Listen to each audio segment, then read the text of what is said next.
Unilever adalah perusahaan multinasional. Unilever memproduksi makanan, minuman, produk pembersih, dan juga produk perawatan tubuh. Kami menyediakan berbagai produk seperti teh Lipton. Lalu kami juga menyediakan pembersih toilet seperti Domestos. Kami juga memiliki produk kebersihan lainnya, yaitu berbagai jenis sabun, salah satunya ada Lifebuoy. Ada juga produk makanan seperti es krim Walls dan berbagai jenis produk seperti yang terlihat pada gambar berikut. Ada juga produk skincare seperti Vaseline, lalu ada produk premium dari Walls yaitu Magnum. Selain itu, ada juga produk makanan lainnya seperti Royco. Berbagai jenis produk ada kami sediakan mulai dari produk makanan sampai dengan produk kebersihan serta perawatan kulit lainnya. Produk kami juga sudah ramah lingkungan dan juga dapat didaur ulang. Kalau gitu yuk sama-sama kita simak analisisnya. Siapa sih yang nggak tahu Unilever? Produk-produk tadi juga pasti udah familiar kan buat kalian. Dari sini kita nggak aneh kalau lihat penjualan Unilever yang fantastis pada 5 tahun belakangan ini. Penjualan setiap tahunnya juga mengalami peningkatan terus loh. Karena memang produk Unilever kita gunakan sehari-hari. Oh iya, beberapa produk Unilever juga ada yang dieksplor ke luar negeri loh. Tapi kalau lihat angka penjualan tadi diteliti lebih lanjut, ternyata pendapatan penjualan masih dominan dari pasar dalam negeri dibandingkan ekspor. Terus, dari banyaknya produk Unilever, sebenarnya perusahaan mengelompokkan pendapatannya atas 2 segmen, yaitu Home and Personal Care dan Food and Refreshment. Dari 5 tahun beroperasinya perusahaan, produk-produk seperti Rinso, Lifebuoy, Clear, Pepsodent, yang merupakan dari bagian segmen Home and Personal Care memberikan kontribusi pendapatan yang lebih tinggi dibandingkan Food and Refreshment loh. Nah, tapi dari tingginya pendapatan Unilever, jika dilihat secara sales growth sebenarnya ada tren penurunan performa pada 5 tahun terakhir loh. Dari grafik juga terlihat di tahun 2016 sampai dengan 2020 itu pertumbuhan penjualan paling rendah dibandingkan tahun-tahun sebelumnya. Kalau kita bandingkan dengan perusahaan yang serupa dengan Unilever yaitu Indofood, ternyata performa Unilever berada di bawah Indofood loh. Pada grafik juga bisa kita lihat kalau rata-rata pertumbuhan penjualan Indofood masih ada di angka sekitar 4-5%, sedangkan Unilever malah turun drastis ke angka 0,12%. Ini berarti manajemen perusahaan perlu melakukan evaluasi performa perusahaannya nih. Harapannya sih performa perusahaan bisa kembali meningkat di tahun kedepannya ya. Kalau kita ingat-ingat kembali, pandemi COVID itu masuk ke Indonesia tahun 2019, tapi baru terasa dampaknya pada tahun 2020. Karena Unilever mempunyai fundamental yang bagus, jadi pada tahun 2020 perusahaan langsung melakukan penyesuaian proporsi biaya dengan melakukan efisiensi harga pokok penjualan, sehingga terdapat dana lebih untuk promosi yang lebih besar di tahun ini. Kemudian untuk biaya umum dan administrasi, komposisinya menyesuaikan dengan kebutuhan perusahaan. Tingginya penjualan tadi menyebabkan perusahaan menghasilkan net profit margin yang tinggi juga loh.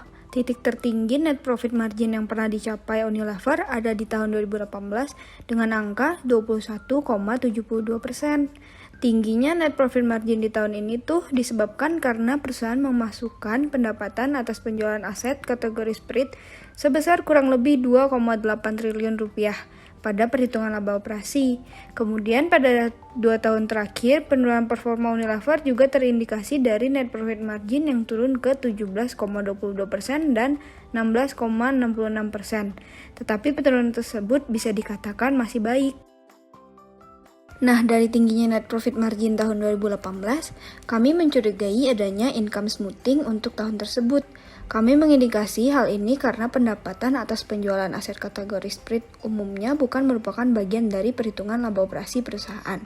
Karena kecurigaan ini, kami mencoba untuk mengeluarkan komponen tersebut dari perhitungan laba. Ternyata dampaknya adalah turunnya net profit margin pada tahun 2018. Dari sini kami semakin yakin bahwa memasukkan pendapatan penjualan atas aset kategori spirit ini merupakan salah satu strategi manajemen agar bisa mempertahankan labanya.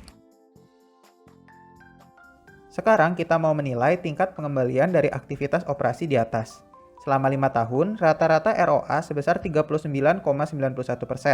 Kalau kita bandingkan ROA tahun 2020 dengan industri dan subsektornya, Unilever memimpin cukup jauh.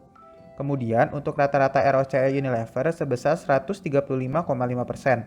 ROCE ini bisa dikatakan sangat tinggi karena per tahun 2020, ROCE Unilever berada jauh di atas industri dan subsektornya juga. Dari kedua rasio ini, kita bisa tahu bahwa manajemen perusahaan telah mengelola aset maupun ekuitasnya secara efektif. Jika kita membedah RNOA perusahaan, kita bisa mengetahui bahwa tingginya RNOA itu lebih dibentuk oleh operating profit margin yang tinggi juga. Umumnya, perusahaan retail seperti Unilever memiliki RNOA yang lebih dibentuk oleh tingginya perputaran aset. Tapi mungkin saja dengan banyaknya jenis produk, Unilever bisa menghasilkan operating profit margin yang tergolong tinggi. Lalu kalau dilihat dari pengelolaan asetnya, selama 5 tahun manajemen sudah berupaya seefektif mungkin. Tapi, lagi-lagi karena pandemi COVID-19 ini, maka diberlakukan kebijakan PSBB yang membatasi aktivitas perusahaan sehingga pengelolaannya tidak bisa seefektif tahun-tahun sebelumnya. Dengan besarnya pangsa pasar Unilever, tentunya perusahaan membutuhkan dana operasi yang jumlahnya sangat besar juga. Tapi kalau dilihat dari jumlah saham yang beredar, hanya sekitar 15% dari keseluruhan jumlah saham yang dimiliki oleh publik. Dengan demikian, pasti pendanaan perusahaan tidak hanya berasal dari ekuitas. Ternyata, untuk mendanai kegiatan operasinya, Unilever memanfaatkan fasilitas pinjaman yang menyebabkan liabilitas perusahaan jauh lebih besar dibandingkan ekuitasnya. Namun, tingginya liabilitas perusahaan tidak hanya disebabkan oleh fasilitas pinjaman. Terdapat juga liabilitas operasi yang membuat proporsi liabilitas lebih besar dibandingkan ekuitasnya. Kalau kita melihat liabilitas hanya dari fasilitas pinjaman yang digunakan perusahaan, maka rasio debt to equity perusahaan cukup kecil. Karena berdasarkan aturan perpajakan, rasio maksimal untuk debt to equity adalah 4 kali, sedangkan mayoritas rasio Unilever berada di bawah 1 untuk setiap tahunnya. Setelah melihat rasio debt to equity-nya, sekarang kita menilai kemampuan bayar perusahaan. Dilihat dari angka current ratio, setiap tahunnya angka current ratio lebih besar dibandingkan debt to equity-nya, terkecuali untuk tahun 2017. Namun hal ini bukan menjadi masalah besar karena selisihnya tidak signifikan. Dengan hasil current ratio ini berarti perusahaan memiliki kemampuan bayar yang baik dan risiko yang cukup rendah. Nah, dari fasilitas pinjaman tadi tentunya ada bunga yang harus dibayar. Berdasarkan perhitungan kami, time interest earn perusahaan sangat tinggi dengan rata-rata 56,31 kali. Kalau dari bunganya saja perusahaan bisa memiliki kemampuan yang baik, tentunya resiko gagal bayar menjadi kecil. Jadi, kami semakin yakin kemampuan perusahaan dalam membayar fasilitas pinjaman cukup baik. Selanjutnya, kita ingin tahu faktor lain apa sih yang membuat perusahaan menggunakan fasilitas pinjamannya. Dari analisis kami, ternyata selama 5 tahun terakhir, free cash flow perusahaan mayoritas bernilai negatif. Begitu juga dengan cash flow adequacy ratio perusahaan berada di bawah 1. Hal ini mengindikasikan bahwa memang kas yang dihasilkan dari aktivitas operasi perusahaan masih kurang. Maka hal yang wajar apabila perusahaan menggunakan fasilitas pinjaman untuk memenuhi keperluannya. Nah, dengan kondisi seperti ini, umumnya fleksibilitas perusahaan menjadi terbatas. Jadi kalau ada kesempatan yang menarik, perusahaan perlu berpikir 2 kali untuk mengambil keputusan itu. Dilihat dari price to earning dan price to book, saham Unilever ini memang dikatakan mahal. Tetapi terdapat pertimbangan lain, di mana perusahaan Unilever memiliki kebijakan pembagian dividen yang royal. Hal ini dapat dilihat dari dividen payout ratio yang hampir 100%. Jika dilihat dari performanya, berdasarkan angka tahun 2018, perusahaan Unilever memiliki tingkat laba yang sangat tinggi. Tapi mungkin investor menyadari bahwa tingginya laba bukan berasal dari aktivitas operasi perusahaan, sehingga harga sahamnya malah turun di tahun tersebut. Penurunan performa Unilever juga mulai terlihat pada akhir-akhir ini, di mana COVID-19 yang terus meningkat. Sehingga harga saham perusahaan pun terus menurun hingga 4.110 per 31 Desember 2021. Nah, sebagai penutup, kami juga menghitung valuasi saham Unilever nih. Dalam perhitungan, kami menggunakan pendekatan analisis sensitivitas, sehingga kami melihat hasil valuasi dari 3 kondisi. Apabila kondisi konservatif, valuasi saham berada pada harga 4.777. Apabila kondisi normal, valuasi saham berada pada harga 5.752. Dan apabila kondisi optimis, valuasi saham berada pada harga 6.839.